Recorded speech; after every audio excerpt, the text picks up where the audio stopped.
Hello boss, আপনার সাথে দেখা করতে এই শহরের সবথেকে ধনী ব্যক্তি মিসেস খুরানা আপনার সাথে দেখা করতে আসতেছে। আরে একে তো পুরো ললিপপের মতো দেখা যাচ্ছে। দাদাজি এখনই আপনাকে ঘরে যাইতে হবে, আমার মা অনেক অসুস্থ। তোমাকে আর টেনশন নেওয়ার দরকার নেই, তোমার দাদির চিকিৎসা আমি করব। আরে তুমি কে? তুমি কি আমার দাদিকে ঠিক করতে পারবে? বিশ্বাস না হলে আমাকে তোমার সাথে নিয়ে চলো।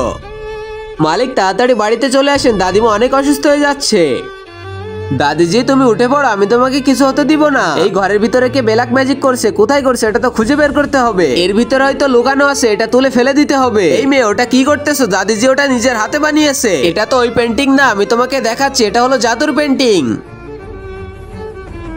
এই পেন্টিংটা তো কেউ জাদু করে রাখছিল। যখনই দাদিজি ওইদিকে তাকাই তখনই তো তার অনেক অসুস্থ মনে হয়। ওইটা এখান থেকে নিয়ে যাও, বাইরে নিয়ে জ্বালিয়ে দাও। ভালোই হলো, আমি ঠিক হয়ে গেছি। আরে দেখো দাদিজির হুঁশ ফিরেছে। তুমি ঠিক আছো? আর অসুস্থ লাগতেছে না তো? না না, আমি তো পুরো ঠিক আছি। আরে আমার তো মনে হচ্ছে আমি আবার শিশু হয়ে গেছি। দেখো আমি কিভাবে ডান্স করতেছি। আর আগে মহান আল্লাহকে তুমি ভালোবাসলে লাইক এন্ড সাবস্ক্রাইব করে দাও। আর পার্ট 2 দেখতে চাইলে অবশ্যই কমেন্টে পার্ট 2 লিখো।